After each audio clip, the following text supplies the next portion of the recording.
one thing I like to tell people about CW, nobody knows if you're a dog. So. A really smart dog. Well, Yeah. she's pretty smart, so Yeah. I bet she could do Morse code. Uh-huh. If there's a treat involved. Yes. Yeah. Go for it.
Well, good evening, everyone. We're continuing on through our General Class Upgrade License course.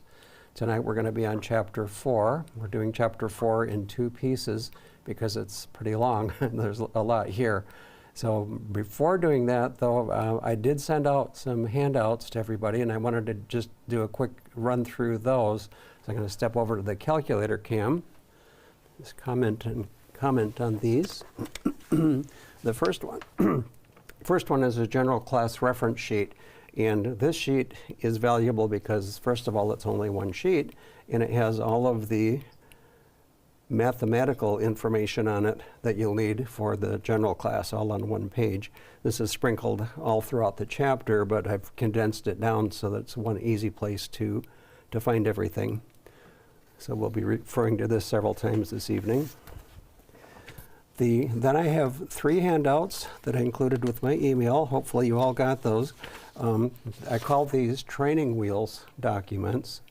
And the reason that I do that is because most people will only need to look at this one time. We're going to be going through these in class, stepping through each one, but it's kind of nice to have a printed copy. And what some of the features, first of all, each one refers to a specific, to at least one kind of question in the question pool. A little discussion, and then the keys to press, the picture of what you're doing, what the display should look like, and then some notes.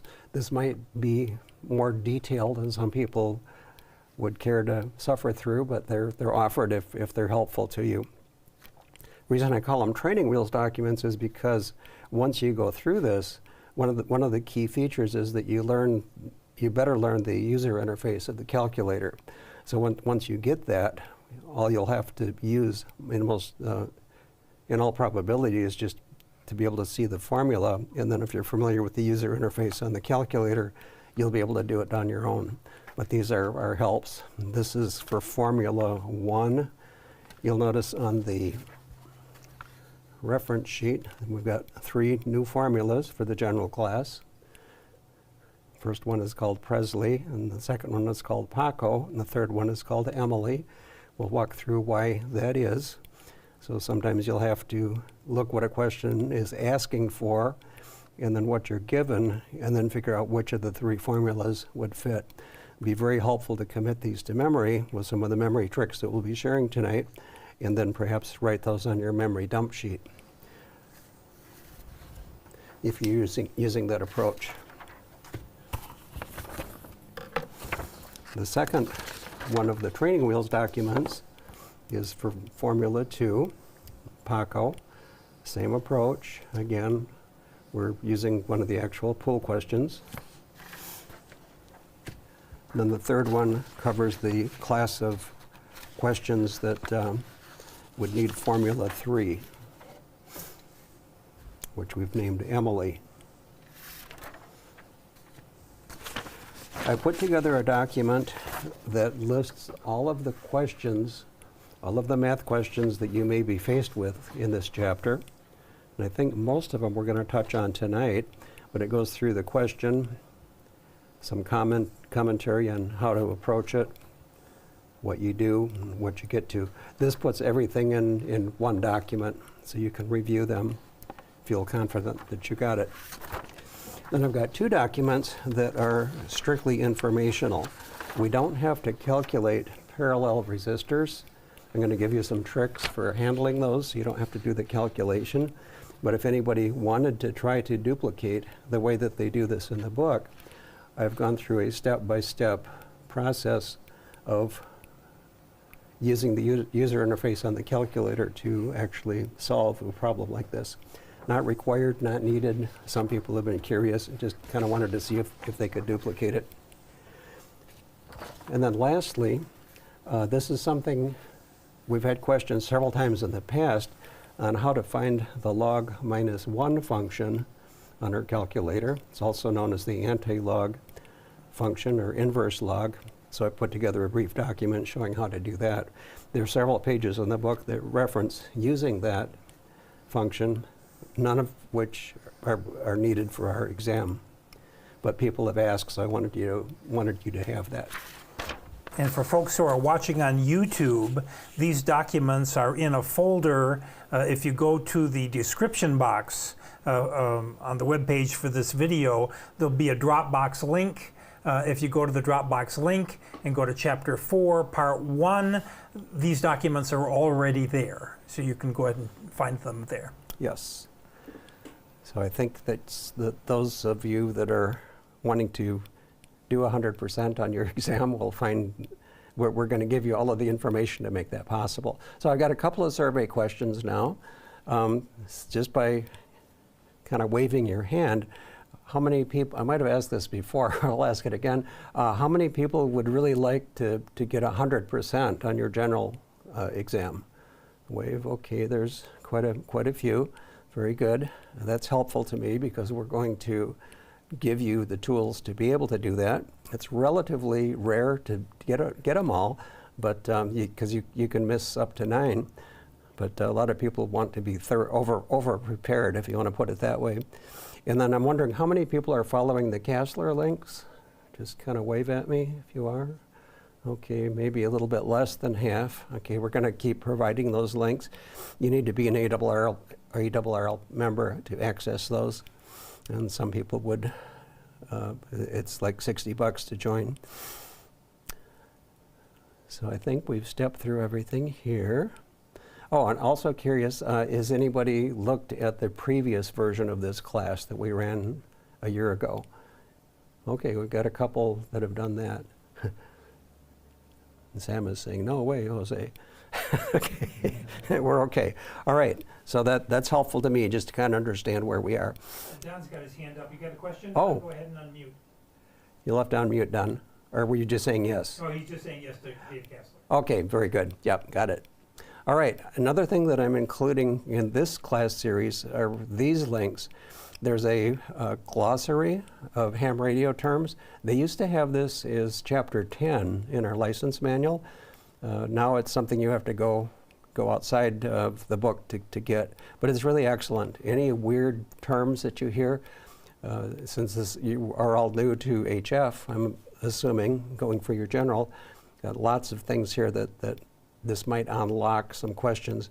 And then there's a link, ARRL Chapter 4 resources. You don't need to be a member for any of these. In these resources, my recommendation is open this link, maybe tomorrow. It'll work from the PDF, and there's just a wealth of things that are there. Just look at the titles, and if anything piques your interest, go ahead and dive into it. So this particular evening, we're going to be covering section 4.1, 4.2, and 4.3. The first one is power decibels in electrical review. Scary sounding stuff, but before we do that, let's relate to something that we already know, like a fire truck. You've all seen a fire truck. So what resources do we have at our disposal for putting out a fire, and how can we get more water on the fire? Anybody have a thought about that? You can unmute if you do and offer an opinion. All right, then I'll give you some. How do we get more water on the fire? We can use a larger hose. This all relates to our class, believe me. We can increase the water pressure. And we have some electrical equivalents to all of that. So when we use a larger hose, we have less resistance for the water to pass. So we can have a greater flow rate. Electrically, we're talking less resistance. Resistance is measured in ohms, the symbol R or omega. Less resistance means more flow. Flow is measured by current, measured in amperes. Symbol is I. And increased water pressure corresponds to greater electromotive force, or higher voltage, measured in volts. So there's parallels here.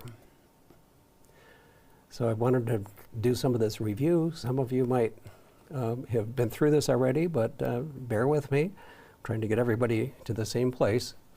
So the flow of electrons, current, concept is flow, measured with an ammeter, voltage, or EMF, that's why the abbreviation is E, force that makes electrons move. Resistance is the opposition to current, measured in ohms. There's a couple different flavors of opposition to the flow of current for AC and DC. We're going to be talking about both as we move forward. And then power is measured in watts. And here's the formula, voltage times current.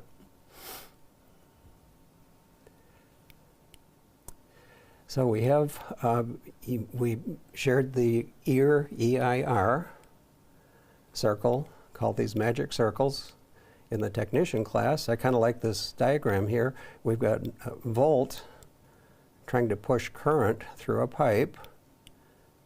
There's a restriction here and corresponds to resistance, Mr. Ohm there.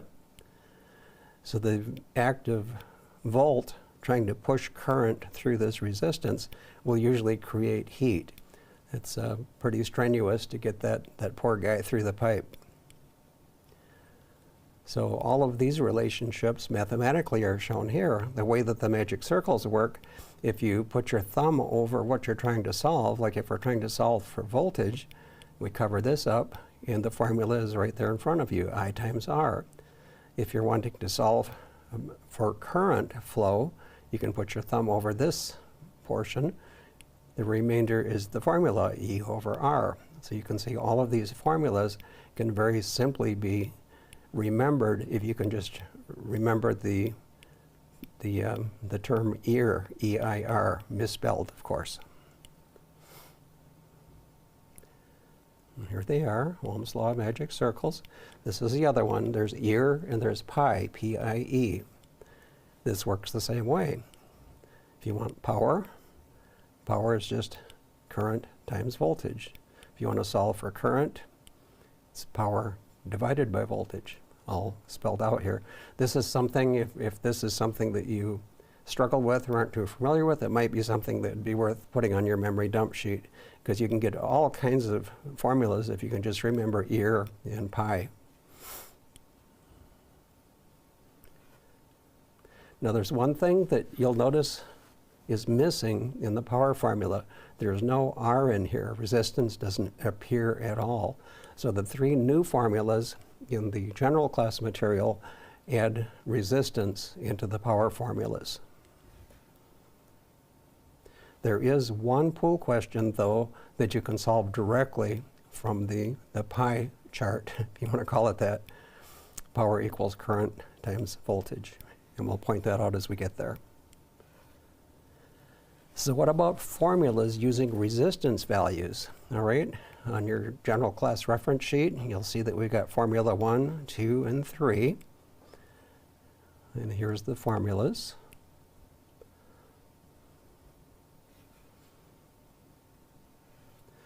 Now there's three ways to remember formulas. The first one is brute force memorization. And I'll be up front with you and just tell you I can't do that. I could look at this 50 times, I could write it down, and I still wouldn't get it. So that's brute force memorization. There's just too many things here and I can't do it. The second one, this was recommended by Barbara Oakley in her book, Learning How to Learn. If you can come up with images, stories, songs, or rhymes to prompt your memory, it makes memorizing things a whole lot easier. And then the third way, if you're mathematically inclined, and I don't think we have any engineers amongst us, but we had one student say that if he could just understand how to derive these formulas, he'd be in business. So we're going to touch on each of these. When we get to there's 2 or 3 slides about deriving these formulas, and I'm going to invite you to maybe go to sleep on those if you're not interested in that, okay? No, you gotta wake up. I'll tell you when you have to wake up again. So, creative ways to remember the formulas. I'm going to introduce you to 2 animals and 1 person. The first one is Presley. Now, what Barbara says in her book is the crazier that you can make these images and stories, the more memorable they will be.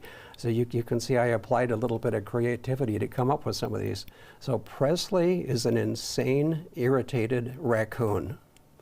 And look at him, he kind of looks like he's on drugs. I don't know if he's related to Elvis or not, but Presley is an insane, irritated raccoon. I almost said irrigated, no. So, and how does that work? P equals, okay, insane, irritated, P equals I, okay, I times I, is I squared, raccoon. So if you can remember Presley is an insane, irritated raccoon, you should be able to remember this formula. Now, how would you apply this? So if you had a problem that was asking for power, that's the first thing in evaluating some of these questions. What is it asking? Asking for power, and what do they give you in the problem? Well, if they give you current and resistance, you can use Presley to solve that problem. Moving on, okay, Paco. Paco is an energetic elephant hiding on top of the refrigerator. Paco, energetic elephant over R. Elephant hiding on top of the refrigerator. Okay, so that's Paco. And then Emily. Emily is a very special person in her company. She's a genius when it comes to public relations. So you could say that Emily is the root of public relations. So if you can remember these silly little things, or if you want to come up with stories that are equally or more silly to remember these things, by all means do so. This you can actually do, okay? I think anybody can do this. Again, if you can put these things on your memory dump sheet, if that would be helpful to you when you're doing your exam, they'll be right there for you. And then the third one, power formulas using, well, this is just kind of a review here. These are the three that we just went through, showing you how they work out. And notice that in every case, we've got R in the formula someplace.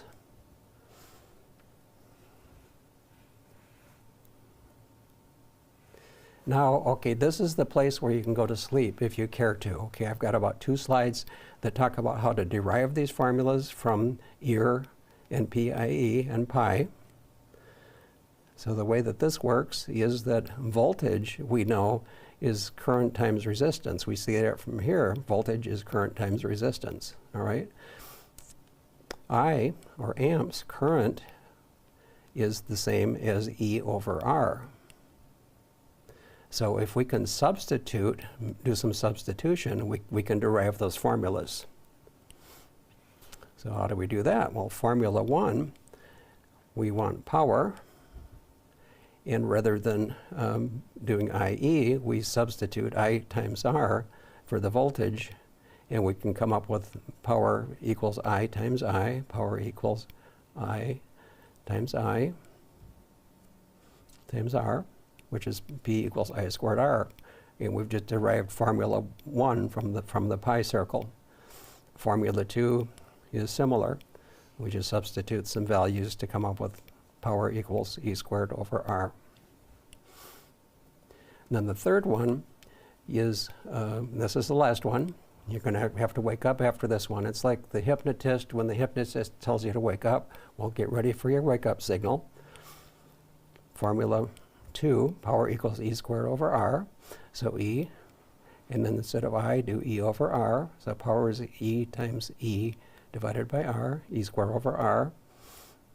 And we wind up with E, and then solve it for E squared equals P times R, and you can come up with our magic formula 2. Okay, so this is your signal to wake up. Those who weren't interested in deriving these formulas, come back to us now. All right, so here's a sample problem.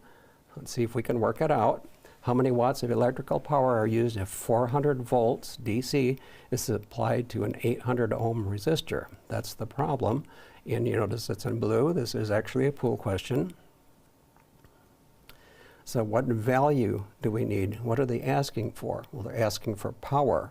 Okay, well, that's a clue. It'll help us come up with the correct formula. What are we given? Voltage and resistance. So which formula to use? So if you look at your general class reference sheet,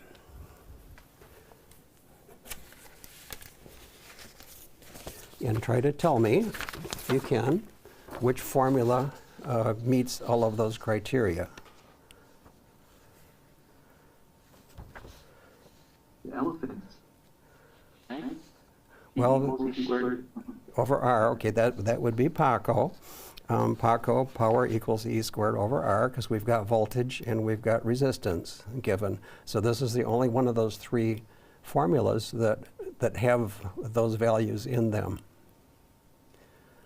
So we need to enter the values into the formula, and we'll come up with 200 watts. So let's go over to the calculator cam and actually do this. I'll have to get it sized for us here, just a second.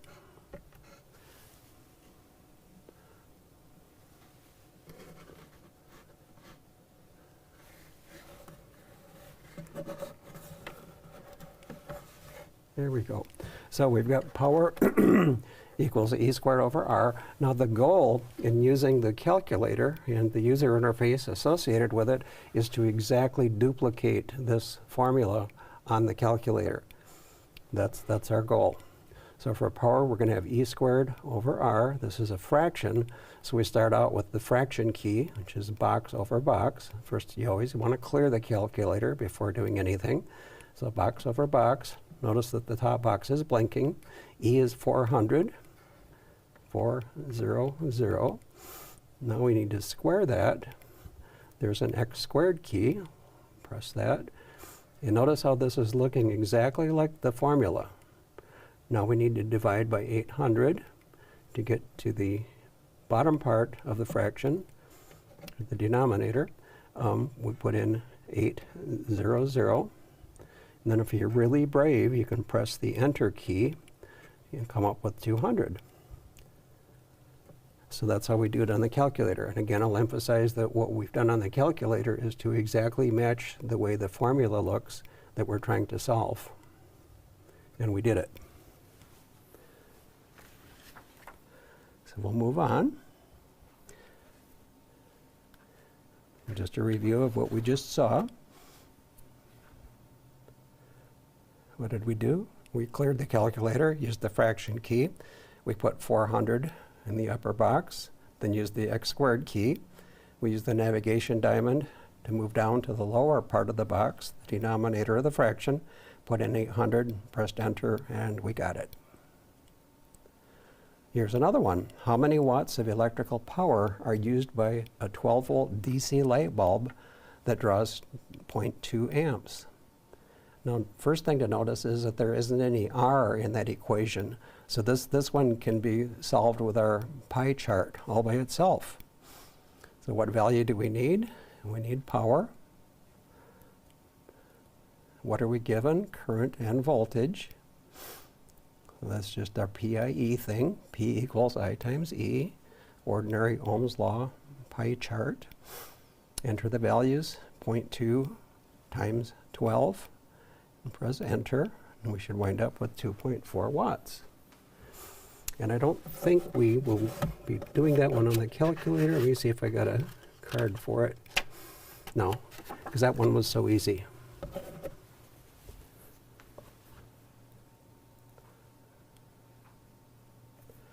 Okay, let's move on to another one. Again, blue text. This is one we're going to see as an exam question, or a pool question, I should say. What value do we need? Again, it's watts, or power. What are we given? We're given current and resistance. So which formula to use? Again, if you've written these down, there's only one that qualifies for everything that we're given. I squared R, which is Presley. Insane irritated raccoon. We enter the values, 0.007 squared times 1250. And if we're lucky, we'll come up with 0.061, which is 61 milliwatts. So let's see if we can duplicate that on the calculator.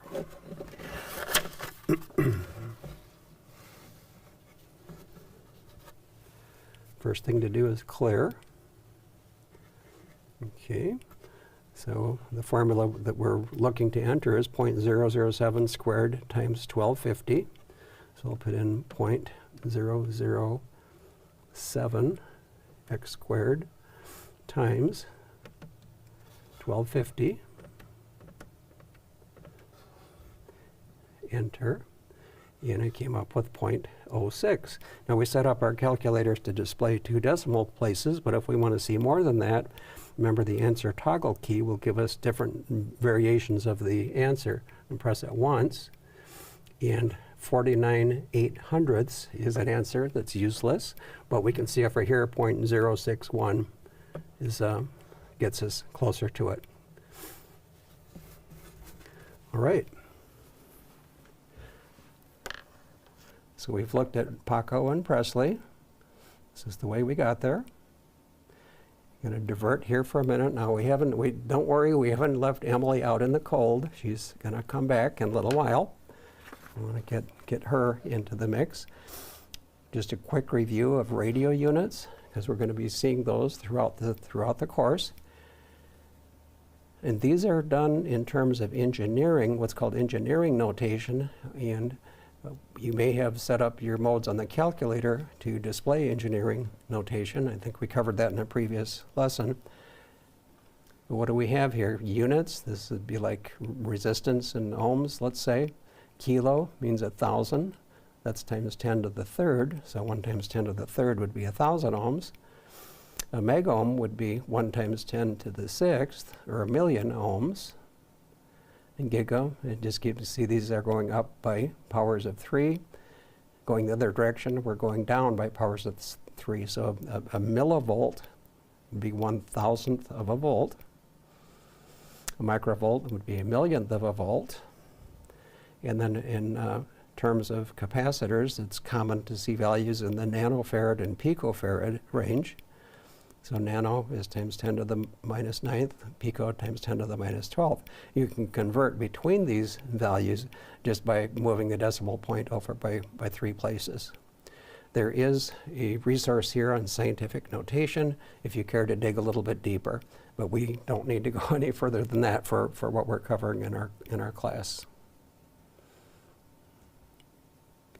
So here's a couple of conversion examples. There are none of these on in the question pool. There used to be, but here we're showing micro, nano, and pico. So the value in nanofarads of a 22,000 picofarad capacitor, if you move the decimal point 3 places to the left, dividing by 1,000, you wind up with 22 nanofarads, which is a little bit easier to deal with. Just another example here, the value in microfarads of a 4,700 nanofarad capacitor. Move the decimal point 3 places to the left, dividing by 1,000, and we get 4.7 microfarads. So it's relatively easy to translate the values. Just wanted to show you an example of how that worked. Now decibels, this is what scares a lot of people. There are only 2 facts that you need to know for the general class pool questions. Decibels represent a relative difference of power or voltage, but we're going to be talking power here. The book goes through a ton of math on pages 4.2 through 4.5. However, all you need to know is what I've shown in this chart. And this is kind of a useful chart. Most hams just estimate power levels and power differences by knowing a few of the ratios. The key one is probably 3 dB. If you increase your power by 3 dB, you've doubled it. So if you go from 50 watts to 100 watts, that's a 3 dB increase, double times 2. Or if you go from 100 down to 50, that's a 3 dB decrease. The other thing that's in the pool, they ask at one point if you decrease by 1 dB, what is that? Well, it's about a 20% power loss. So those 2 facts will get you through any pool questions that we have here. And I've got a little story for you that I'll divert for a minute. When I was studying for my extra, I didn't know that you didn't need everything that was in the book. I spent days and days going through all of the examples in the license manual, and only to find out later that we need very little of that. So I'm giving you the benefit of all of the pain that I went through so that you'll be able to get to these. Now, if you want to go through those pages, more power to you. It's great stuff. It's fine if you're mathematically inclined or curious. You can do that, but I'm trying to give you just what you need to get by here. So right on to some exam questions. That was easy. Now you may remember these from the fact that we just went through them. We're not going to recalculate them all, but let's see how you can do. How many watts of electrical power are consumed if 400 volts DC is supplied to an 800 ohm load?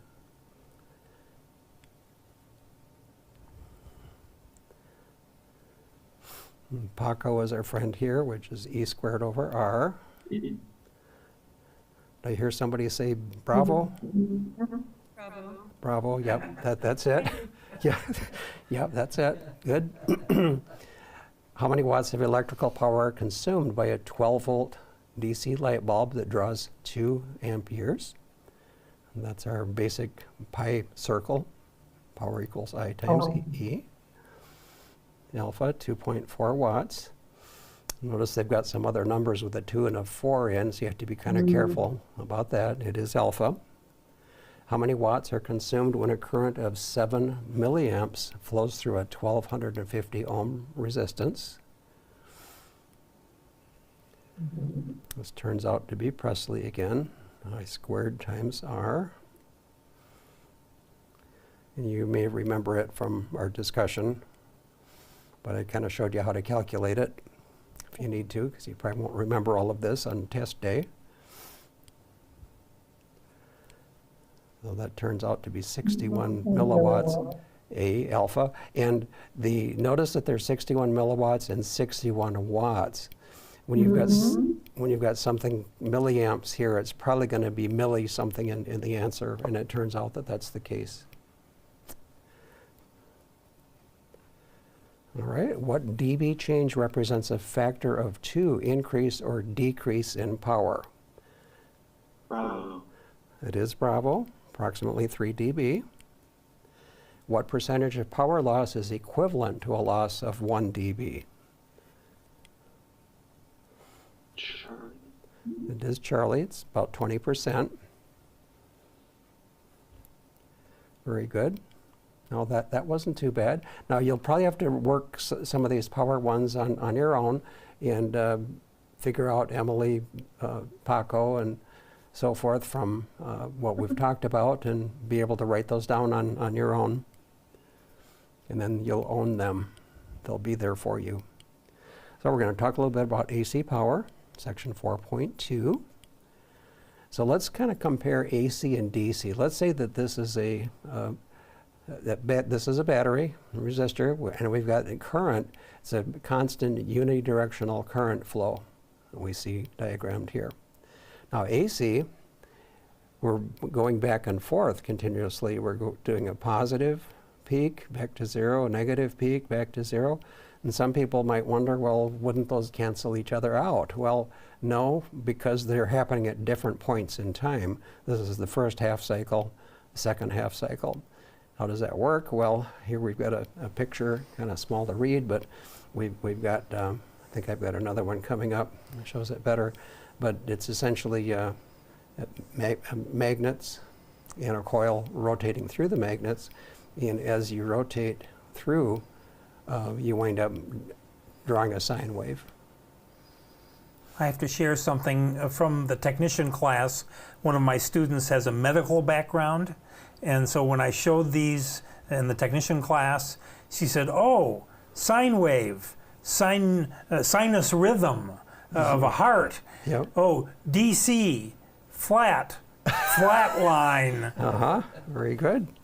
Yeah, there's a lot of parallels that one could get up to.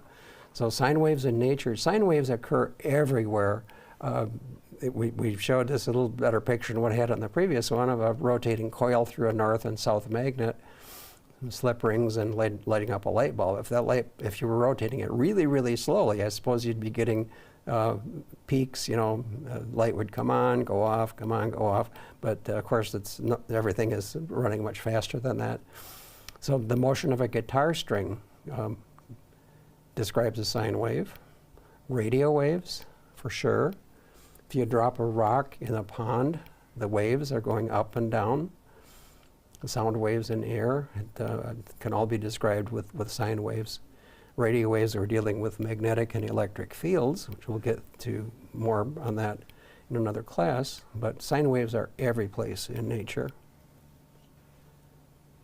So AC power is definitely more complex than DC. Here's a picture here, and all of these little blue dots are sampling points. So at each one of these at the time of each dot, we're going to sample the voltage there. So we've got a whole series of samples. Voltage is constantly reversing. And how do we actually come up with a value for voltage then, with the thing sloshing all over the place? As Kessler said, well, we use something called the root mean square value. And simple definition, might not seem so simple, the RMS value for an AC voltage is equivalent to the value of a DC voltage that results in the same power dissipation in a resistor. Well, we're going to dig into that a little bit. So if you have, let me flip back a couple. So this particular circuit is going to be generating a certain amount of heat. The resistor will get warm to a certain extent. And we're going to define the RMS value of an AC signal as the same amount of heating value for a resistor for the voltage being applied to it, just as a high-level concept. So the mathematical definition, you're going to love this one, square all of the amplitude values. So each of these samples that we took, we'll square each one of them and then average them and then take the square root of the result. And then I've got down here, calculus, anyone? No, I don't think so. So but the formula is here. So this is based on real math, but in its simplest form, it's just equivalent heating value.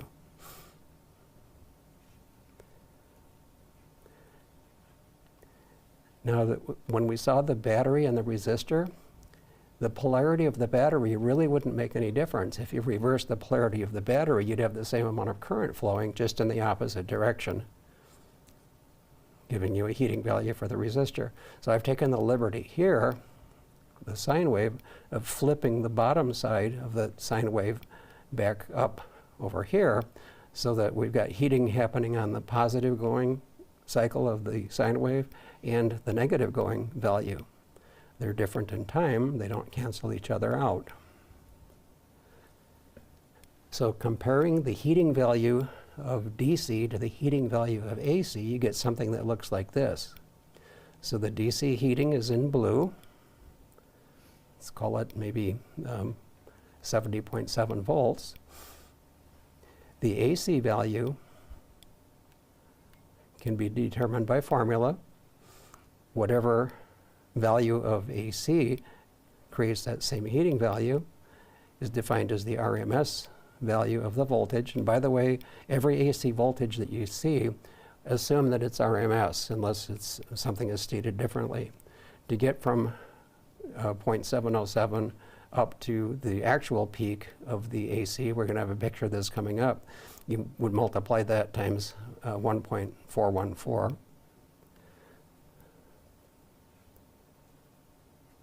So here's another picture. So here we've got the RMS value, we've got the peak value. Now peak means from 0 up to its positive peak. We also have 0 down to the negative peak, and that would be defined as peak to peak, voltage peak to peak. So if you were to hook up an oscilloscope to an AC waveform, you would see this entire waveform. You'd be seeing a peak to peak value. Half of that would be the peak value, and the peak value times 0.707 turns out to be the RMS value. Some of this should start connecting as we continue talking about it. So you're probably wondering... Can I ask a quick question? Sure. Is that 0.707, that's the square root of 1/2, and then the 1.414 is the square root of 2, right? That is true. It is true. Yep. Because I don't really understand why that's the case. It didn't say in the book, so. No. Yeah, that is the case. And I didn't try to prove it mathematically either, but that is a fact. If you can't remember those numbers, you can put in the square root of 2 on your calculator to wind up with this. Yeah, good observation. So what are the relationships here? Shown a little bit more. RMS, equivalent value of a DC voltage, heating value. Then we've got the peak value. It's from the 0 up to the uppermost point. And then we've got peak to peak, which is the uppermost point of the waveform to the very bottom. You're probably wondering why all of this is important. We're going to have something called peak envelope voltage, which corresponds to this.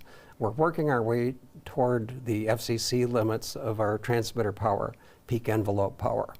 That's why we're slowly building up to this. A few more relationships. We just saw this before. So the RMS value is 0.707 times the AC waveform's peak voltage. And this is on your general class reference sheet. Peak times 0.707. Or the peak value, if you know the RMS value, you multiply it times 1.414, you wind up with the peak. If peak to peak voltage is given, then divide by 2 to get peak. So if they tell you that you've got 1 volt peak to peak, you've got half a volt peak. Half a volt times 0.707 would give you the RMS. So I'm hoping we're running over this in enough different directions where some of it's starting to connect. In a pool question, RMS voltage of a sine wave with a value of 17 volts peak. Well, what would that be? If we know that it's 17 volts peak, if we multiply that times 0.707, we come up with 12 volts RMS. Here's another one. This isn't a pool question, but let's say we've got an RMS voltage of a sine wave, RMS now, with a value of 100 volts peak to peak. Oh, they're wanting the RMS voltage. So if it's 100 volts peak to peak, we'd have to divide it by 2 to get peak. Then to get to RMS, we'd have to divide that, or multiply that value times 0.707 to get 35.4 volts RMS.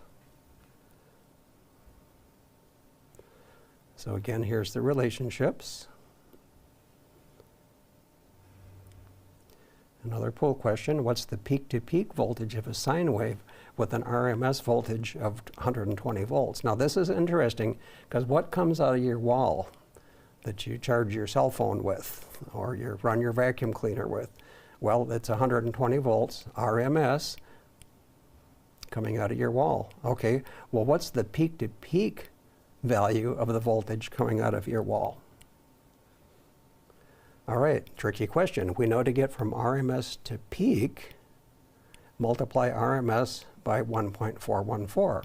Okay, so if we take our 120 volts out of the wall, multiply it times 1.414, we actually have 169.7 volts peak at that point. All right, well, what would the peak to peak be? It would be double that. To get from peak to peak to peak, multiply the peak value by 2. So you might not have been aware of this, or you may be surprised if you were to put an oscilloscope across your AC power source. Make sure that your oscilloscope input can take that level of voltage. You've actually got 339.4 volts peak to peak coming out of your wall. So you might find that to be kind of amazing. Okay, here's another question. Pool question, what would be the RMS voltage across 50 ohm dummy load? Okay, we're getting into some ham radio stuff. Ham radio typically, transmitters, receivers, transmission lines are usually nominally rated at 50 ohm impedance. So what would be the RMS voltage across 50 ohm dummy load? dissipating 1200 watts.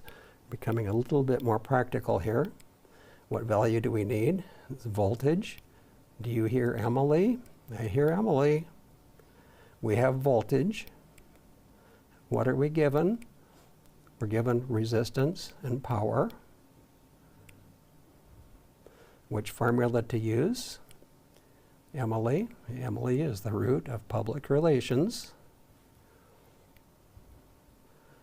Enter the values and come up with 245 volts. I think we have this, yeah, we have this on the calculator.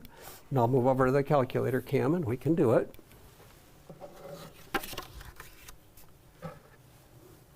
Turn it on. Clear. Okay, so we need square root of P times R. So the square root key is right above the x squared. It's in blue. So that's second. And there we got the radical sign. Now we need 1200 times 50. Enter. Get 244.95. Let's come back over to the screen. Just to review, this is what we did. Clear second x squared to get the radical sign. 50 times 1200, press enter, 245 volts, rounded roughly. So that's quite a bit of volts. That's why you don't really want to touch your the output of your transmitter, especially if you're running 1200 watts. Now, finally, we get to peak envelope power. The FCC specifies on most bands that you can put out a maximum of 1500 watts peak to peak, or peak envelope power rather. It's a full amateur power limit. It's true on most bands except for 60 and 30 and some of the really low ones. So it's a way to measure or specify maximum power. All right, now here's a weird definition. Peak envelope power is the average power of one complete RF cycle at the peak of the signal's envelope. Well, what in the world does that mean? We'll look at a picture. PEV, peak envelope voltage, is the voltage at the peak of the signal envelope. Okay, that sounds like a lot of gobbledygook. Here's a picture that I think will make it a little bit clearer. So here's a picture of this looks like an AM modulated signal. So here's the peak of the signal's envelope. That's what those funny words mean. So the peak envelope voltage is going to be from the 0 point up to that peak. So with this picture in mind, I think that some of these words will make a little more sense. No blue text yet. Just a little sidebar here. What does peak envelope power mean with different kinds of modulation? With Morse code, anytime you've got the key pressed down, you're developing full carrier power. So PEP with the key down is going to be whatever that output power is. Continuous carrier power when key is down.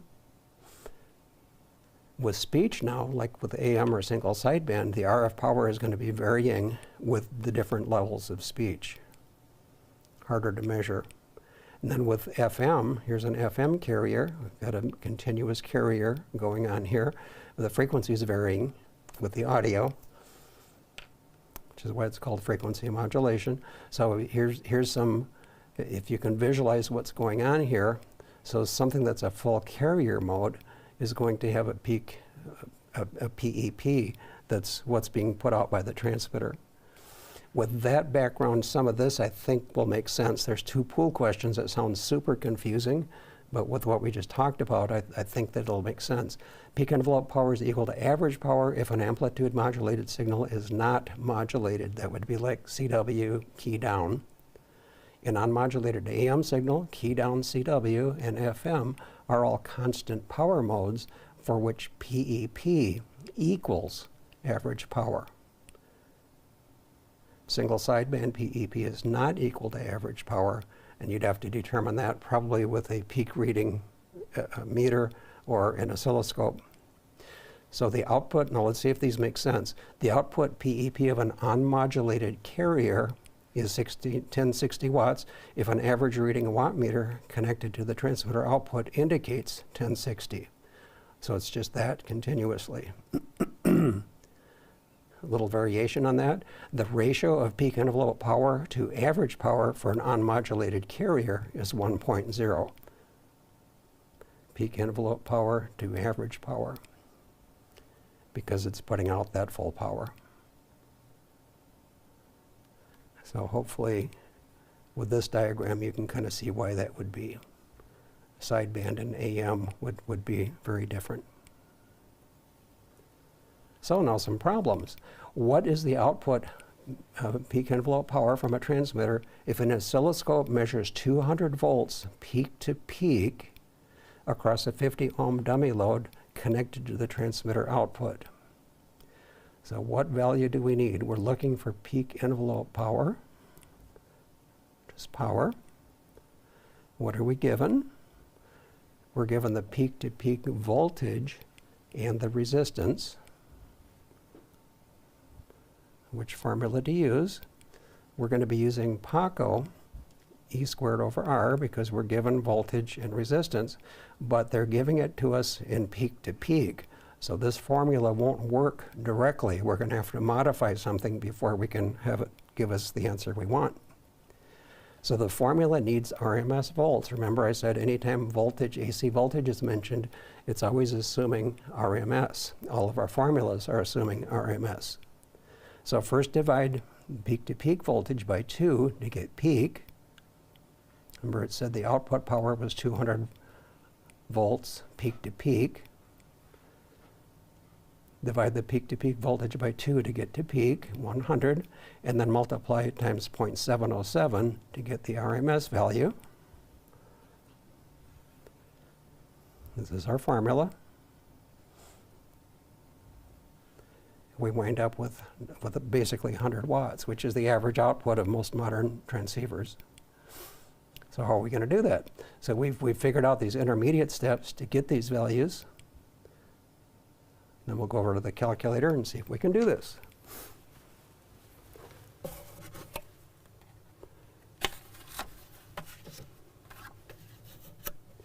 Turn on the calculator, clear it, get rid of Emily. Power equals E squared over R. It's our friend Paco. It's going to be a fraction, so we'll use the fraction key, box over box. 70.7 squared, E squared over R, X squared. Move down to the denominator, put in 50.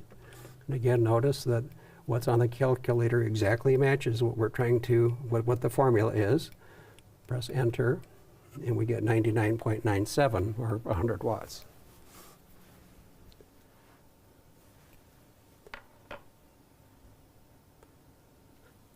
So we did that. You might need to think through that and do it on your own a couple of times to fully grab it. Here's another one. This is exactly like the one we just did, but with just different values. Okay. Paco, exactly the same.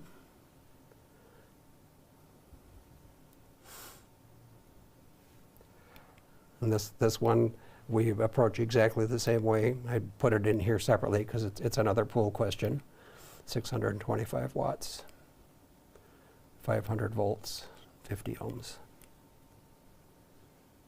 Yeah, I won't do this one in the calculator because we just did the same one but with different values. All right, let's see if we can come up with any of these now. What value of an AC signal produces the same power dissipation in a resistor as a DC voltage of the same value?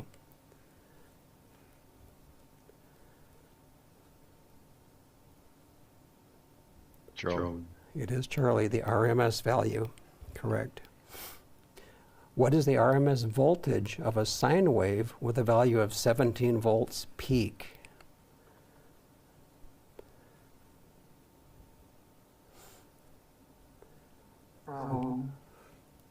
It is Bravo, right? And just be 17 times 0.707. What is the peak-to-peak voltage of a sine wave with an RMS voltage of 120 volts? This is our wall socket example. Delta. It is delta. You probably remember that from when we did it together. I want you to have the satisfaction of seeing, yeah, like for you to have the satisfaction of knowing how to do these. Here's our diagram again, just for reinforcement. What is the RMS voltage across a 50 ohm dummy load dissipating 1200 watts?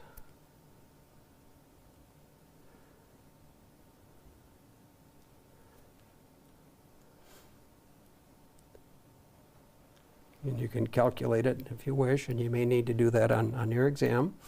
Turns out to be 245 volts. B. Now here we had a couple of PEP questions. What is the peak envelope power produced by 200 volts peak to peak across a 50 ohm dummy load? Bravo. Yeah, that was the 100 watts. What is the output peak? This is the big one now, the output of 500 volts peak to peak across a 50 ohm load.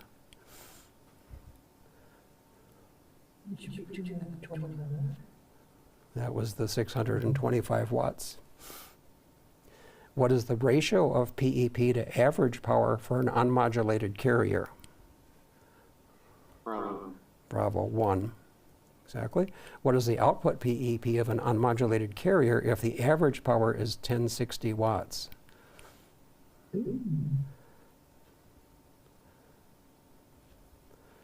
Remember Bravo. that 1-to-1? Yeah, Bravo, 1060. Yep. Good. And now the next thing we're going to get into is basic components. But before we do that, this would be an excellent time to take a break. Let's take a 5-minute break and come back, and we'll get the last section of the material for this evening. All right, so it's break time, but we'll be here for anybody on the Zoom call.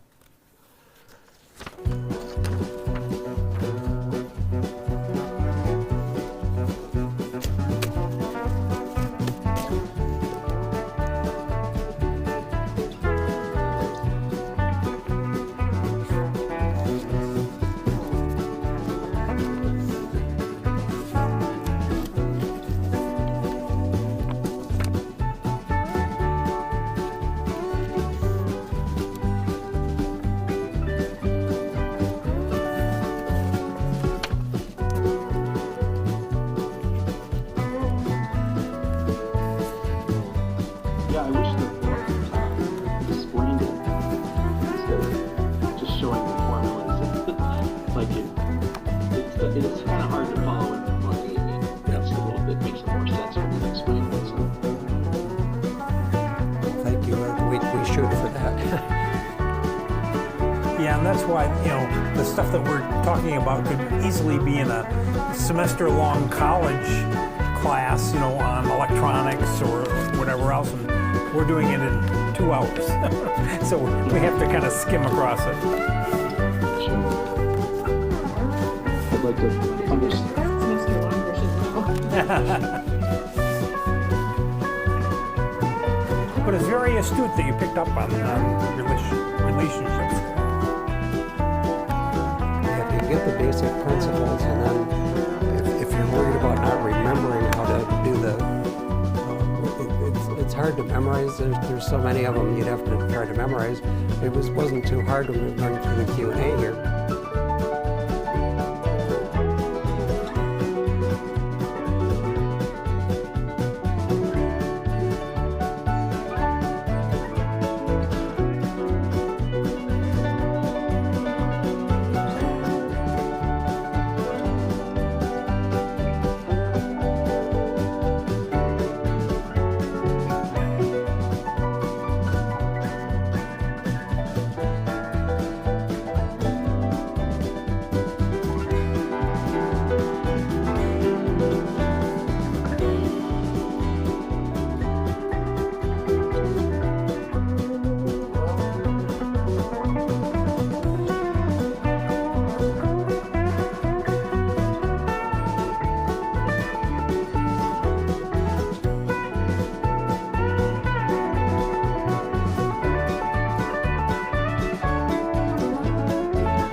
back. I hope you all did something fun. We just kind of chatted here in the studio and enjoyed one another's company.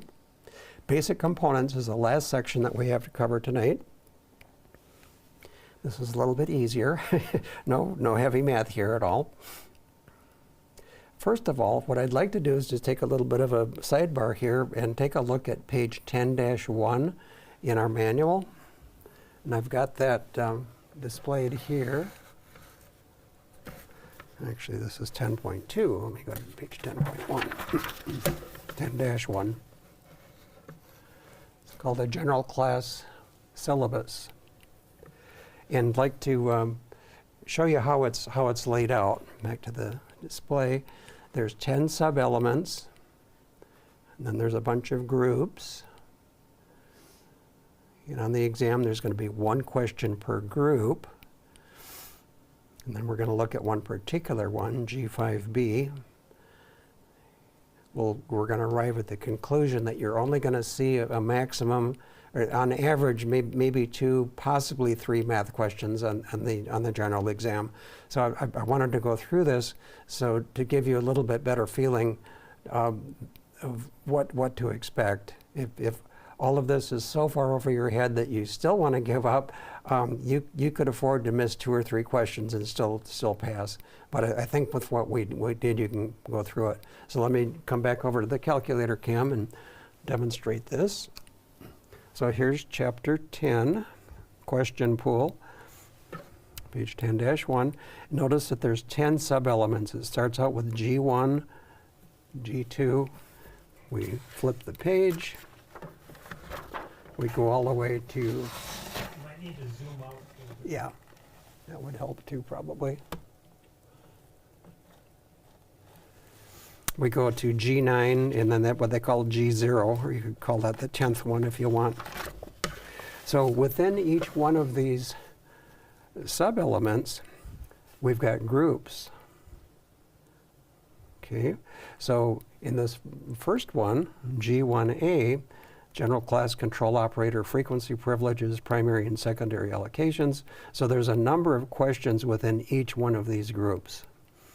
And if we took all of the questions, 57 plus 60, and on through the whole thing, we'd have the total number of questions in the question pool. But what I wanted to show you, wanted to move over to what we've been looking at tonight,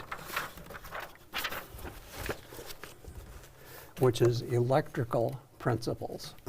Okay, so let's look at the G5B.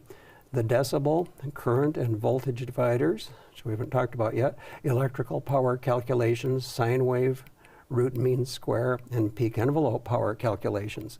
So all of that hairy math that we did is going to be within that group.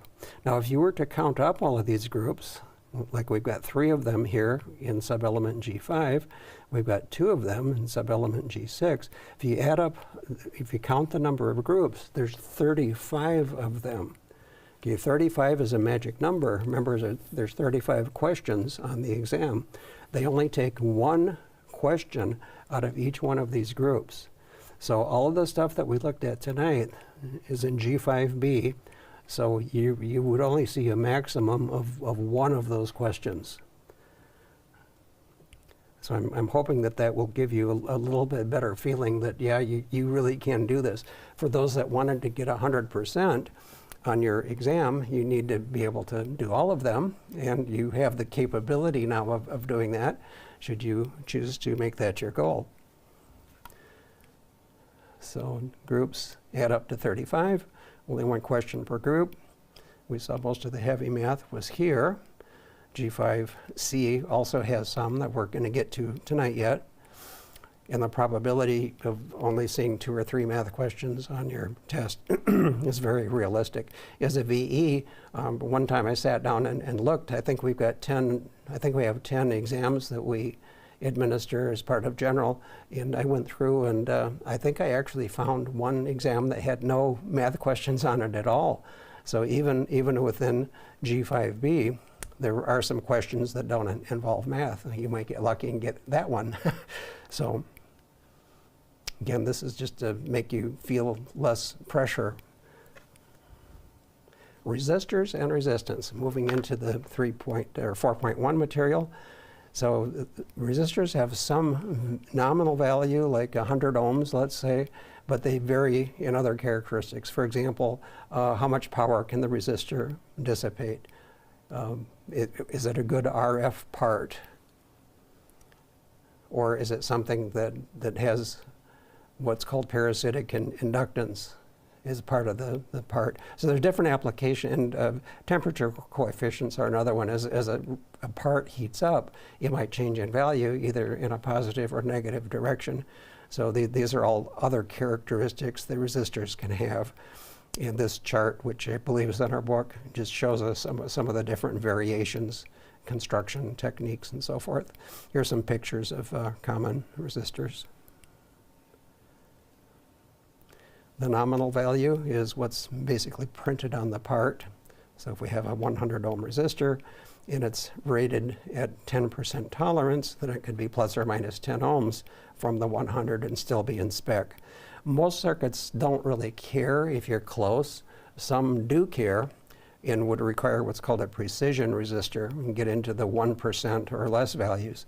A 1% 100 ohm resistor would give you a tenth of an ohm on either side of 100.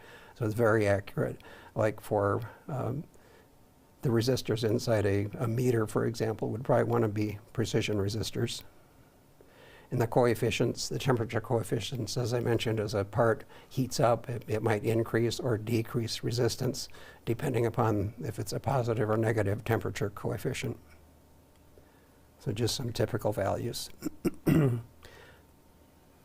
One blue. Okay, this actually spills over into what we're going to be talking about next week. I think they just got it in the wrong place in some of their materials, but I'll cover it now because if you do the practice online test, this one will show up in there.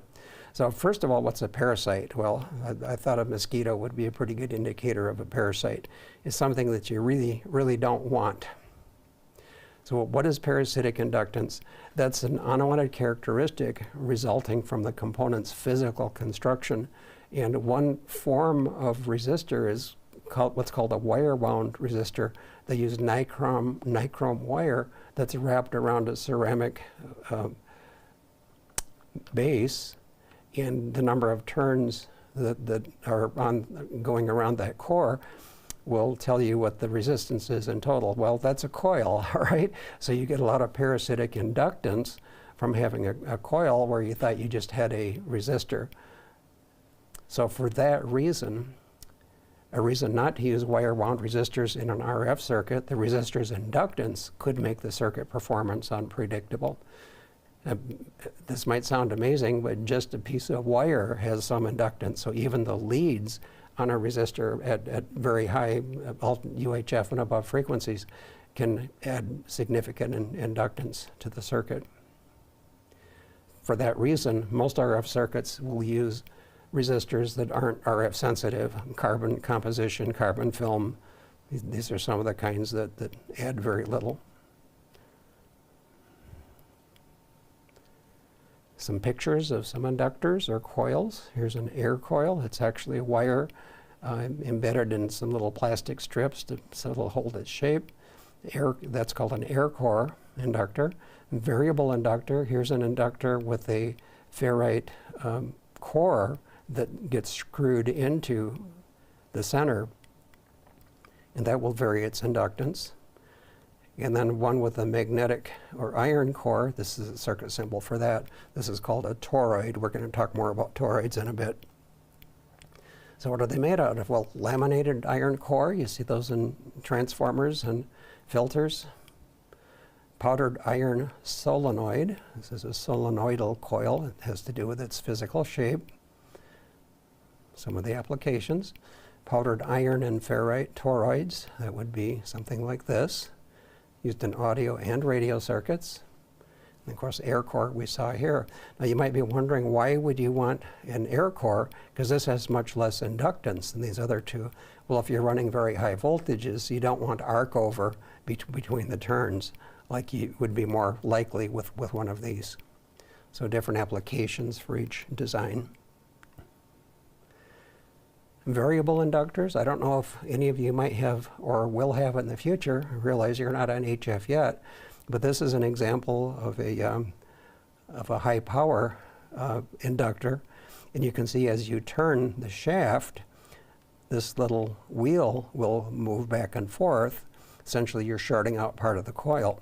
Because this is so large, you can run very high voltages without it arcing over, either between turns or between the coil itself and all of its mounting hardware. This is more for low power. So variable inductors, low power receiving and transmitting applications.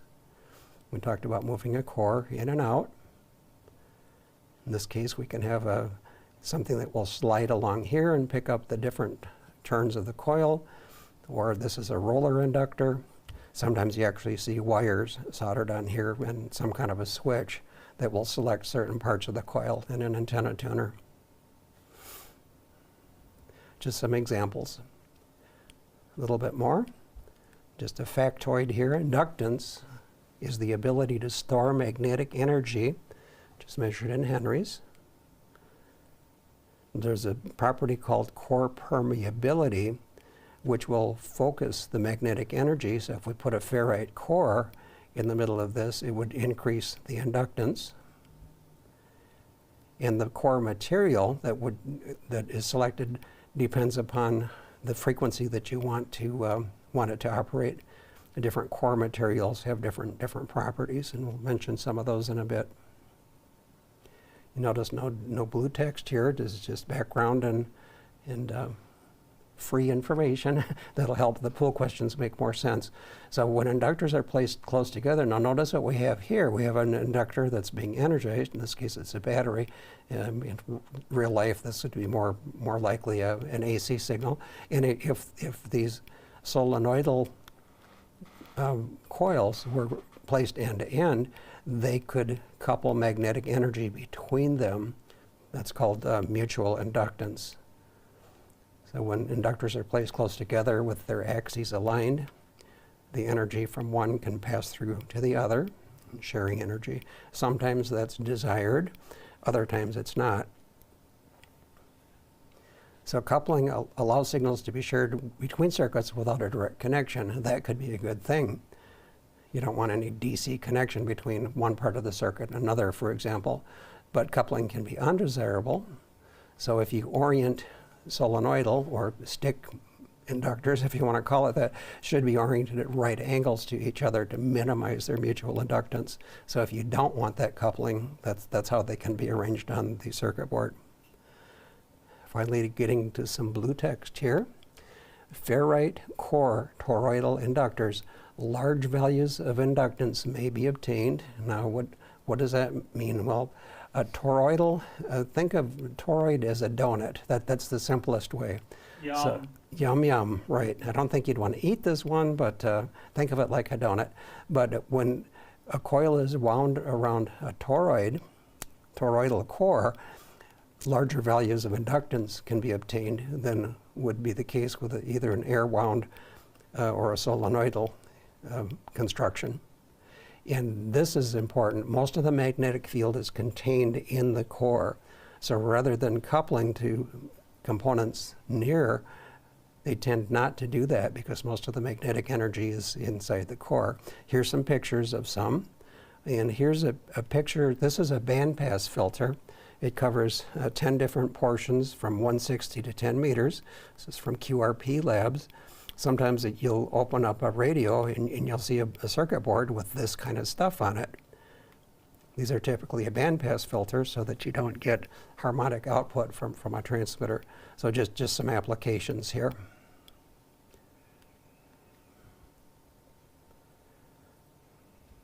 So the magnetic properties may be optimized for a specific range of frequencies.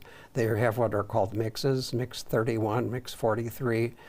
Performance of a ferrite core at different frequencies is dependent upon the composition or mix of the materials used.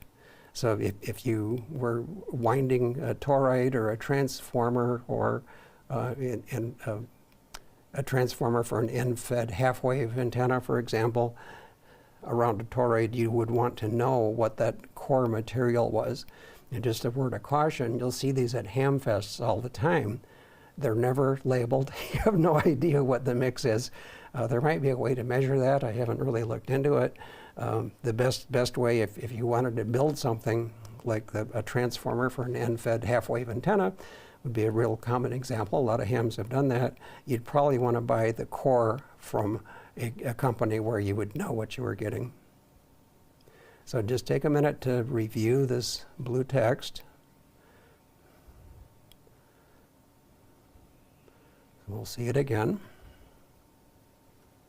All right, now to some questions. What is an advantage of using a ferrite core toroidal inductor? Delta. It is delta, all of these things. Large value of inductance, magnetic properties can be optimized, and most of the magnetic field is contained in the core. So, yep, all of these, D. What determines the performance of a ferrite core at different frequencies? Early. The composition or mix of the materials used. Now, moving on to capacitors. Capacitors, you've probably all seen a 30-gallon trash can, metal trash can, and the cover for that trash can. If you had two trash can covers and you held them close together, you'd basically have a capacitor. It's two plates separated by an insulator. So that picture will hold true for everything we're going to talk about here. So it's got two conducting surfaces separated by a dielectric. Sometimes it's a roll, it looks sort of like a toilet paper roll inside. It's got a roll of foil and it has an insulating material and then another foil, and they're all wrapped together. That's one way to do it. They can alternate between pieces of foil and insulators, and some of these would be called an orange drop capacitor. So there's all different flavors. This is a capacitor. You see these two sets of plates. They don't touch each other, but as you rotate the shaft, these plates become enmeshed with these. Again, they don't touch, but it changes the capacitance. That's a variable capacitor you see in radio circuits. Simplest capacitor is just a pair of metal plates separated by air, my trash can covers. And capacitance is the ability to store electric energy, and that's measured in farads. And it typically blocks, or always blocks, DC current flow. So there's different types. Ceramic, those are cheap, because ceramic material is basically just mineral or rock or something like that, very inexpensive. Used for RF filtering, bypassing. An advantage of ceramic capacitors is relatively low cost. Then we've got capacitors that have very high values of capacitance, electrolytic and tantalum, two different technologies or chemistries, used typically in power supply filter circuits. And the advantage of an electrolytic capacitor is high capacitance for a given volume. Disadvantage is that they're typically low frequency devices. Then these are just some of the other ones that we saw here. That orange drop would be a plastic film. Sulfur mica were used much more frequently in the past, used in RF circuits. Air, we saw an example of an air capacitor.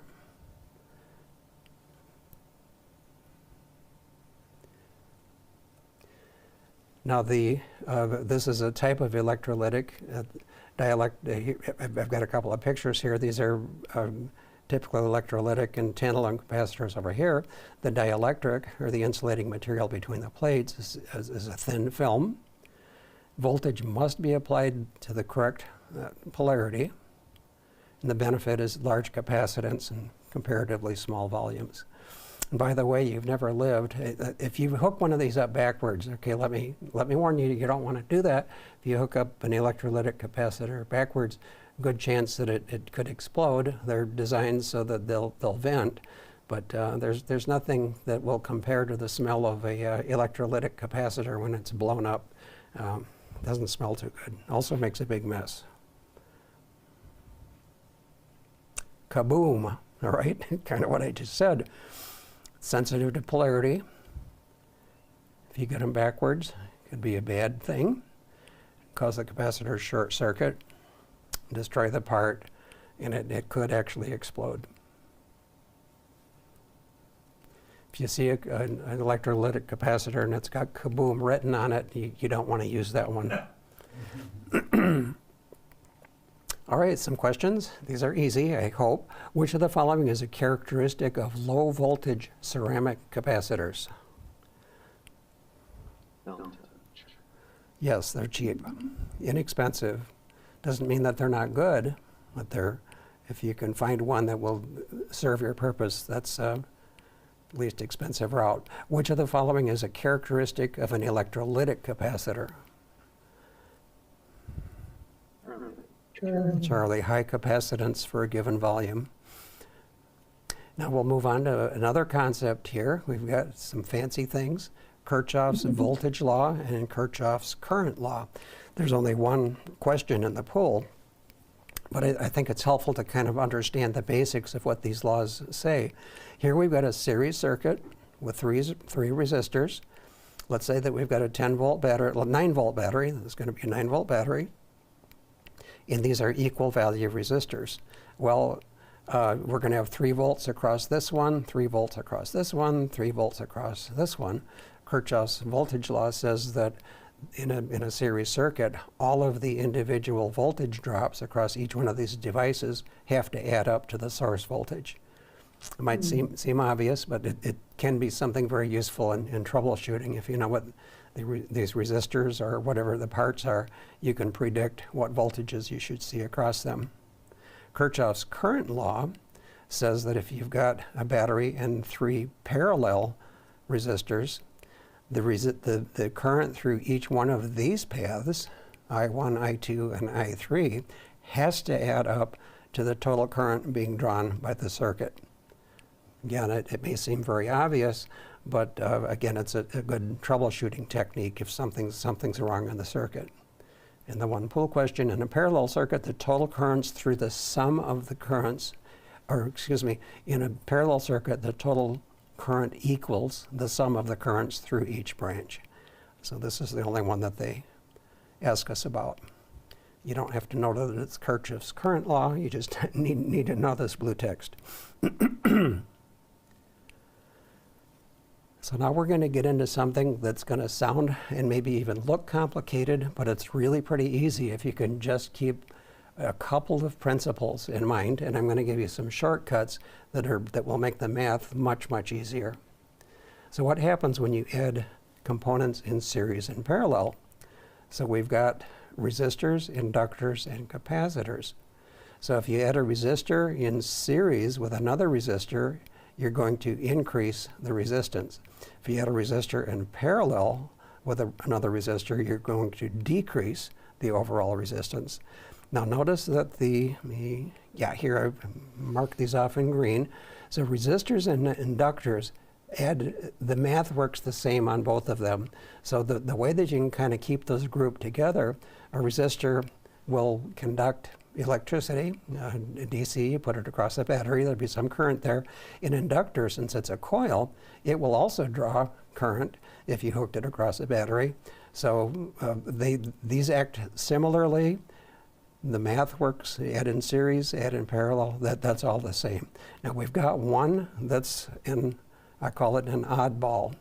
The capacitor is the one that's unique. Now the formulas for calculating these values are exactly the same for resistors and inductors, and they're just backwards, or the opposite, I should say, for capacitors. So let's look at that.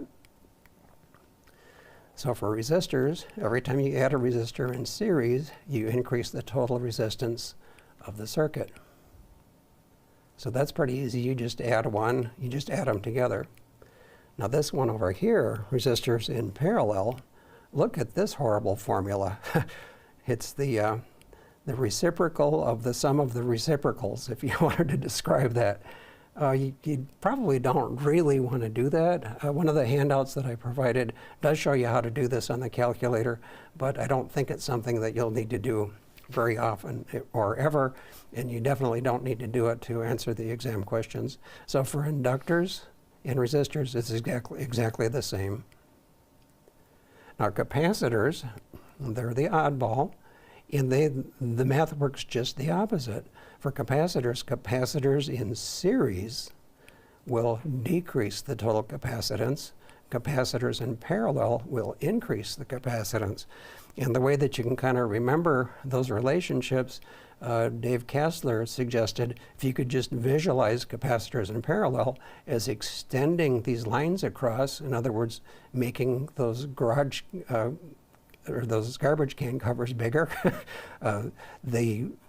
that will increase the total capacitance. The way that I like to think of it is batteries in parallel will increase the total output capacity of your battery bank. So resistors, inductors work the same. Capacitors are the oddball and work, they just reverse the math. Is a battery just a electrolytic capacitor? Well, no, not really. The chemistry works very differently, but there are some similarities. Some humongous capacitors called supercapacitors will actually act like a battery or can be used in that application for low current. But you could kind of think of them as being similar in that sense. A storage battery will usually have much more energy that it can provide than what a very large capacitor. So there's a special case of two resistors in parallel. We call this the product over sum formula, R1 times R2. This is for two resistors in parallel over R1 plus R2. There's one pool question that this could be valuable for, but I'll give you a shortcut even for that one. And the equivalent is two capacitors in series. So here's some examples. To increase the resistance of an existing resistor, add a resistor in series. That would be this case. Resistors in parallel, this case, reduce the total resistance. Specifically, three 100 ohm resistors in parallel will be 1/3 of the value, or 33.3 ohms. Got to put an R in 3 there. R in 3. The 100 ohm resistor. Oh, yeah, we're talking Old Testament English here, I guess. For the exam, a memory trick that works for parallel resistors is okay, now here's something, see if you can grab a hold of this because it'll save you from having to calculate these, okay? I noticed, or somebody noticed, I get a lot of my ideas from other people, for the exam, a memory trick that works for parallel resistors is to choose the answer that's smaller than the smallest resistor, but not radically so. And I'll demonstrate that with some real-world cases here coming up. But this, if you can remember this, it will save you from having to actually try to calculate them. Inductors are the same as resistors.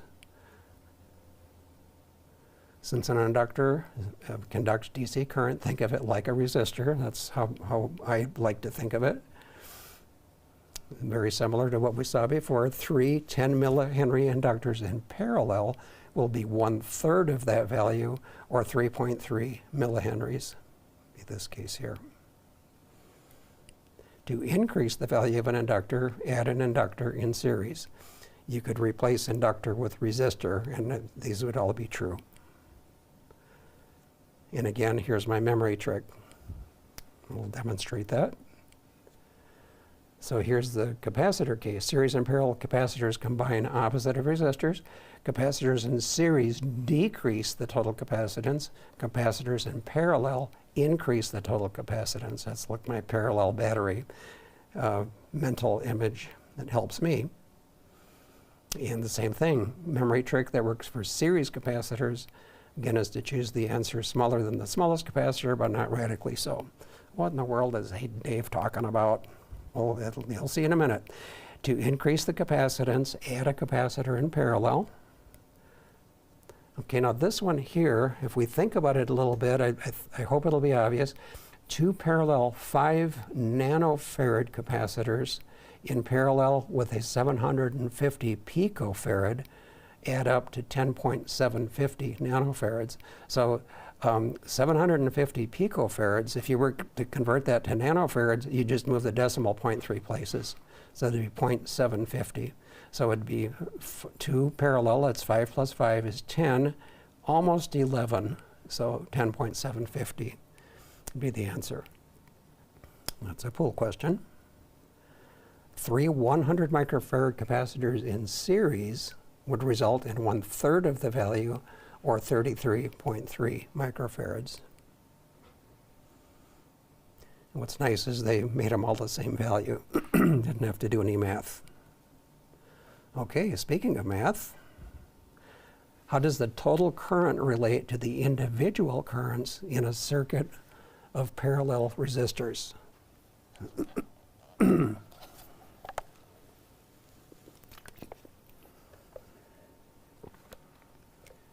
Charlie? It is Charlie equals the sum of the currents through each branch. Kirchhoff's current law. What is the approximate total resistance of a 100 and 200 ohm resistor in parallel?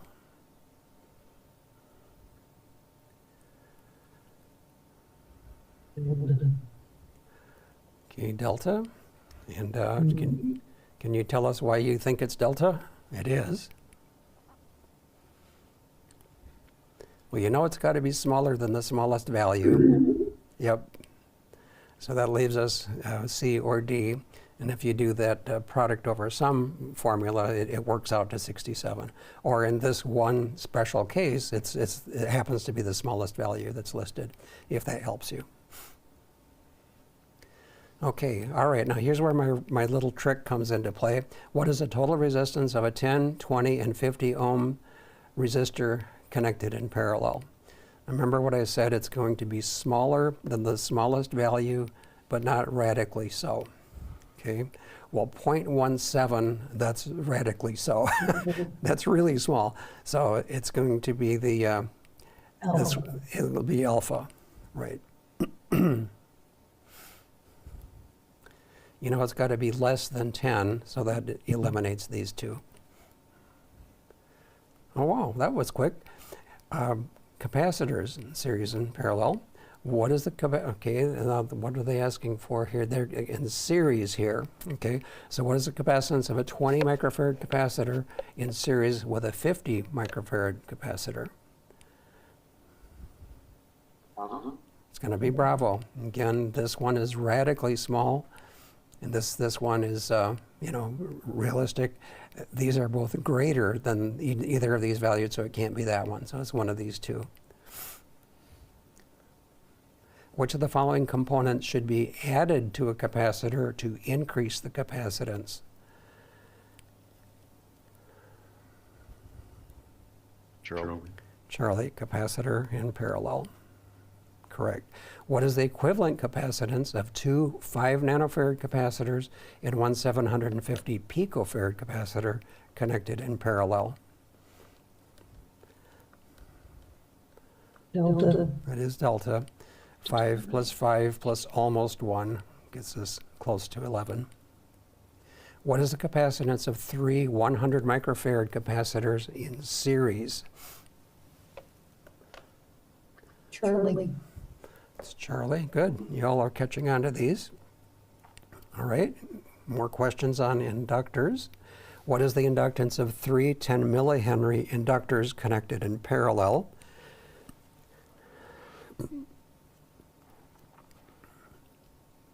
Bravo. Well, what caught you on Bravo was the units, okay? It's actually Okay. Charlie, it's millihenries, yeah. 10 millihenries be 1/3 of that, which would be 3.3. So they don't get trapped on that one. What is the inductance of a circuit with a 20 millihenry inductor in series with a 50 millihenry conductor?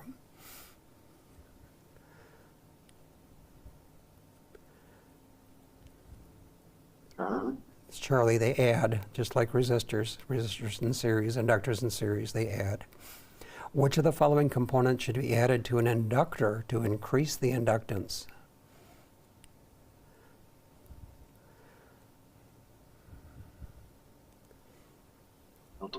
delta inductor in series. I don't know why there's so many pool questions on these, but they're relatively easy. Now we're going to talk about transformers. We've got this and one more subject after this. We're doing great for time. So transformers, the idea of a transformer, and here's some listed here, or shown here. A transformer will normally have two windings, a primary and a secondary winding. The primary winding is where power is applied. Secondary winding is where power is extracted. So when voltage is applied to the primary winding, mutual inductance causes voltage to appear across the secondary winding. And this kind of works in both ways, which we'll talk about in a minute. This, by the way, is what's affectionately referred to as a pole pig. You may have this one outside your house someplace to supply power to your home. And these, of course, are little ones, RF and power transformers here. All right, so now let's observe what we're seeing here. Here's a transformer. We've got some kind of a magnetic core, transformer core here, and we're going to be applying an AC voltage across the primary. Notice that there's quite a few windings over here. There's many fewer windings over here. In this case, if we apply a voltage to the primary, because we have a lot of windings and we have a smaller number of windings grabbing that magnetic energy, this voltage is going to be lower. So this is referred to as a step-down transformer. Voltage coming in, less of a voltage coming out. If we had twice as many windings on the primary as we did on the secondary, that would be a 2-to-1 step-down, 100 volts in, 50 volts out. And here's just a quick thought question. We're going to be moving to the answer here in a minute, but what do you suppose would happen if you hooked it up backwards? If you hooked it up backwards, you'd be putting 100 volts over here. What do you suppose you'd have over here? You'd have the case of a step-up transformer now. If it was a 2-to-1, 100 volts over here would result in 200 volts over here. Like gears. Yeah, that would be a way to think of it, like gears in a transmission. Now you might be wondering, who cares about this, all right? Why would you want a step-down transformer? What good is that? Well, your radio will typically be running on 13.8 volts DC, but you want to plug it into the wall to operate your radio. So you need to step it down from 120 to 13.8. Now this is AC, so you need to rectify it and filter it to make the radio happy because it wants DC. But that would be an example of an application of a step-down transformer. Well, why would you want a step-up transformer?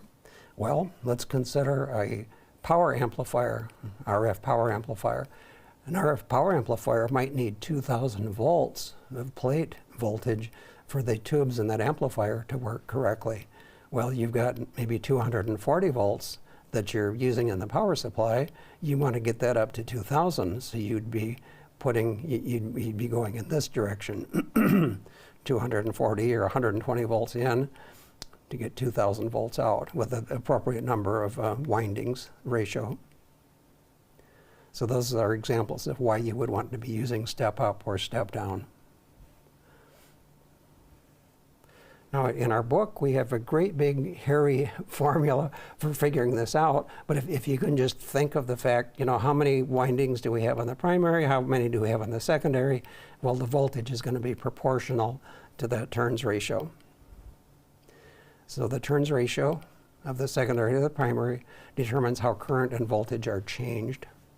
Here's an example: 100 turns on the primary, 50 turns on the secondary would be a step down. Would be step down the voltage by 2-to-1, a step down transformer application. If we reverse the primary and secondary windings, now here's a different ratio. If you reverse the primary and secondary windings of a 4-to-1 step down transformer, the secondary voltage becomes 4 times the primary voltage. So we've just reversed the direction. And here's a pool question. They used to use different numbers that were a lot harder to figure out. What they did is a favor in this pool. It says a 500 turn primary in a 1500 turn secondary. Well, what's that ratio? It's going to be 3 to 1, right? 3 times 500 is 1500. 500 turn primary and a 1500 turn secondary has a turns ratio of 1500 divided by 500, or 3. So 120 volts applied to the primary would provide 120 times 3 equals 360 volts on the secondary. So the primary is the smaller number of turns. So anything that we apply to the primary is going to be multiplied by the turns ratio on the secondary. So again, just let's see if the words make sense. 500 turn primary in a 1500 turn secondary, step up by times 3, is a turns ratio, 3. 120 volts applied to the primary would provide 120 times 3, or 360 on the secondary. A lot of words, but if you just think of the principles of the turns ratio and the direction that it's going, hopefully that will solve it for you. Now, this is kind of an interesting thought. The same number of watts on the primary is going to be approximately equal to the watts available on the secondary. All right, well, what are the implications of that? Okay, a significant change between primary and secondary voltage usually requires a change in the size of the wire between the windings. So in a step-up transformer, the primary winding carries a higher current, or stepping up, and is wound with larger diameter wire than the secondary. So step-up transformer, we've got a small number of turns. It's a step up, so we have a larger number of turns on the secondary. In order to, if we're talking about transferring 120 watts, it's going to be 120 volts at 1 amp. So the wire size is going to have to be able to handle 1 amp. On the output side, okay, we're also going to be having 120 watts, and that only works out to 100 milliamps at 1200 volts AC. There's a property of wire called ampacity. What that says is how much current can you pass on a given size wire. And a way that you might be able to relate to this in your house, if you've got 14 gauge wire, you can have a 15 amp circuit. If you've got a 20 gauge wire running in your house, you can handle a 20 amp circuit. So you can see as the ampacity, or the size of the wire, changes, that changes the amount of current that it can handle. And I did a little bit of research on this, and it turned out that in order to handle 1.3 amps on the primary, we're figuring we need 1, you need a 26 gauge wire at least. For 100 milliamps, you'd only need a 34 gauge wire. So you can kind of see now how this relates back. In a step-up transformer, the primary winding carries a higher current and is wound with larger diameter wire than the secondary. Okay, some blue text there. Exam questions. What causes a voltage to appear across the secondary winding of a transformer when an AC voltage source is connected across its primary?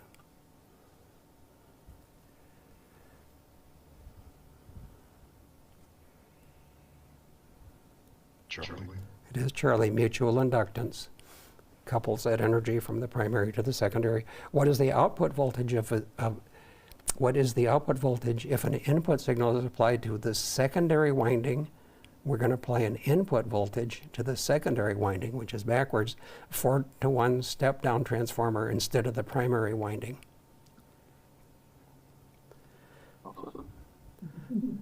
Well, it's actually alpha. It's a 4-to-1 step down, so normally it would be, let's say, 100 volts in, 25 volts out. But if you connected that 100 volts on the secondary, it would get multiplied going in the other direction. So the output voltage would be multiplied by 4. Now, you can actually do this, but you have to be a little bit careful because the size of the wire, it might not be able to take the currents involved. So what is the output voltage if an input signal is applied to the secondary winding? In other words, we're driving it backwards. It's normally a 4.1 step down. So if we put it in backwards, it's going to be a 1 to 4 step up. which is why the output voltage is multiplied by 4. What is the output voltage of a transformer with a 500-turn primary and a 1,500-turn secondary, 3-to-1 ratio, when 120 volts is applied to the primary? Alpha. Alpha, yep, multiply times 3, 360 volts. Why is the primary winding wire of a voltage step-up transformer usually larger than that of the secondary winding?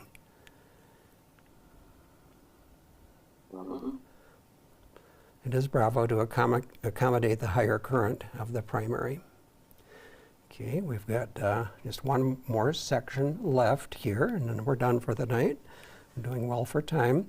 Circuit symbol recognition. Now, what struck me as odd about this part of the book is they're asking us to identify certain circuit elements, but they don't really tell us how those circuit elements work. Okay, those will be explained in other parts of the course, but for now we just need to recognize them.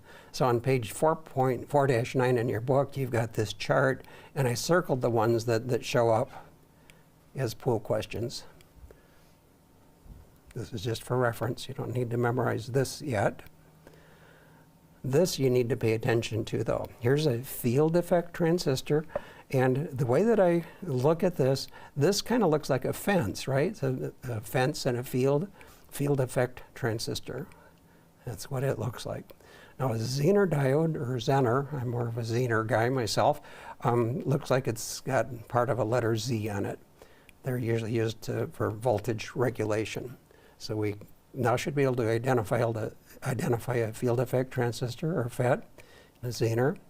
This is an NPN junction transistor.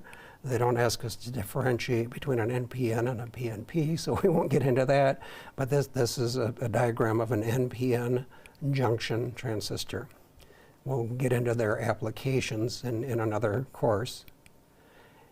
Here's a solid core transformer. This would be like our power transformer, maybe a step down in this case. This is the input, 100 watts, 25 watts, for example. Solid core transformer.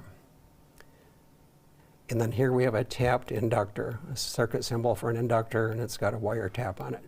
So if you can just kind of picture those, and then see if you can recall the identification. So in this figure, which component represents a field effect transistor? Charlie. That's Charlie, yes.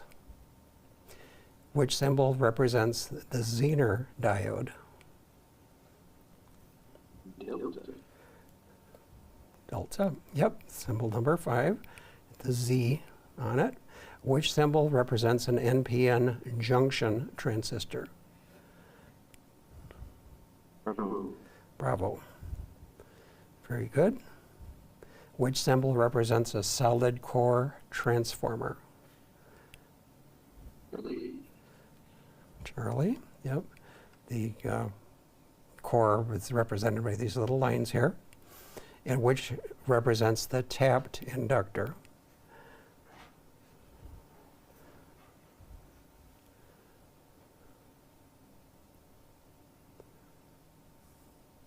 I'm sure somebody knows and are just afraid to say it. Oh. Yeah, it's the alpha symbol. Alpha. Yeah. Here's an inductor, and it's got a tap on it. That's what this is. All right.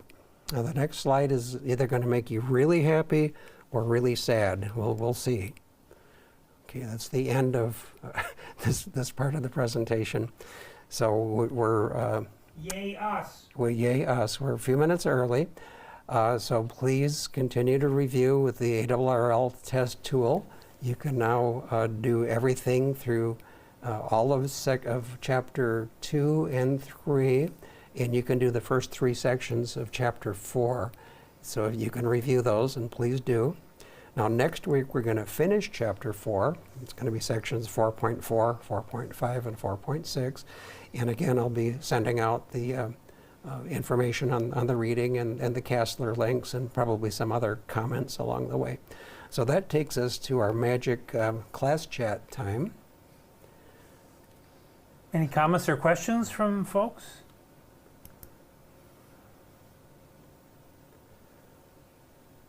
And some of these formulas and so forth, you'll have to look at a couple times, and I highly recommend memorizing how to apply those. So if you're going for 100% on your exam, you'd want to be able to do any and all of those pool questions. Well, I will say all of us. Oh, go ahead. Or are there like practice questions that are test questions just to practice? No, I thought of doing that one time, but given that there's 600 and some questions in the pool, it would be quite a project to try to create a lot of them. I suppose just for the math part you could, but I guess what I'd recommend though is try to solve these on your own. I mean, we had little helps along the way, and try to look at the pool questions. That list of 13, I think it was 13 or 14, is one of the handouts. See if you can get to the answers to those without any helps. If you can, then you probably understand it. Yeah, I'm tempted to like just memorize the answers, but I want to understand the math and know how to do it. Like I know the decibels that's not in the exam, but I want to know how to do that, or just to be able to do that for the future. So what's in the book, the extra class license or general class license manual, is accurate and correct. See if you can work through some of those things using the calculator and the helps, the anti-lock sheet that I gave you, and just see if you can do that. And feel free to email me or call me or whatever if you get stuck. I had to learn how to do all of that because I thought I had to and I didn't, but yeah, so I could help you if you need it. Thank you. Dave, would you explain exactly what the letters and the numbers mean in the question number at G5B03 or whatever, you know? Oh, sure, what yeah. does each one mean? Well, G means general. Okay, it's the general exam. And then if we go back to the calculator cam here, the one that we're looking at, G5A, okay, so this would be the group. G5A is the group. And then one thing that we didn't look at, let's go see what questions are within that group. The last two numbers are going to be the questions that are within that group. So the first letter is G. 5A finishes out the group identification, G5A. And then if we go to G5A, these are all in order here. G5A.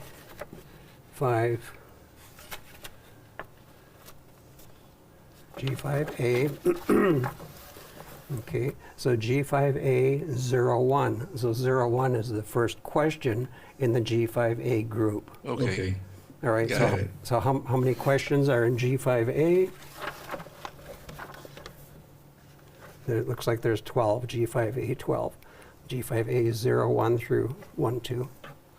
Yep, so that's how that works. And they'll get one question from that group. Yeah, and you'll get only one question from that group of however many there were. And those groups are listed in that way in the back of the book in chapter 10? Yeah, chapter 10, yep. Okay. I haven't looked back there on Kindle, that's what I'm trying to use, and it's kind of quirky and hard to use, but I'll know where to find it now. Thank you. Yeah, you bet. And of course, it might be easier with a paper copy, but if Kindle is good too, yep. That's what all that means. Good. Guys, are we doing test equipment by chance? Next week. It is included Yep. in that? Okay. Yep. Thank you. And just as a look ahead, usually the first piece of equipment that most hams will get is a voltomilliammeter or a multimeter for measuring voltage and current and resistance. So that's usually the very first thing that somebody buys, and I'll have some recommendations of some good places to start. And the other piece of test equipment that I use, couldn't live without, is an antenna analyzer, but those can be a little expensive. But there's one in your club, or you've got a friend that's got one if you don't feel like getting. What we're going to talk about is oscilloscopes and watt meters and various other pieces of equipment next week. They've got some all-in-ones, I think. I mean, I've seen like oscilloscopes with the voltmeters in them. Yes, I don't yep. know. Yeah, the modern oscilloscopes, which you can get for just a couple $100, usually have math functions in them. So you hook up your probes to the circuit, and it'll tell you the frequency of the signal that you're measuring. It'll read out the AC voltage, the peak-to-peak voltage. It'll do all those conversions for you. So those modern oscilloscopes are really cool tools. It's like Star Trek. Yeah. All right. Well, if there's nothing else, we'll close We it had a up great for tonight. time, all of three of us. We were in Orlando, Florida last weekend for Hamcation, great ham radio festival. There's another one coming up in May, right? Hamvention in Dayton, Ohio, actually Xenia, Ohio. That's the big one. That's the biggest ham fest in the world. So if you are hankering to see the newest radios and hear the latest forums and information, think about Dayton, Ohio coming up in May. And my knee is doing better, although I stressed it a little bit today, but I'm up and around and moving, so That's good. yay. You survived Orlando. That's saying something. Yep. 6,000 steps on Friday, 7,000 steps on Saturday, I think. So, Ah. yeah. Okay. Lots of sunshine. Yep. It was All very right, nice weather. let's let them go. We're running out of time. Yep, we are, and we'll see you next week. Read the rest of chapter 4, and I'll send you an email. Thank you all. Thank 73. you. Thank you. 73. Live long See you and next prosper. week. Thanks. Bye. Bye.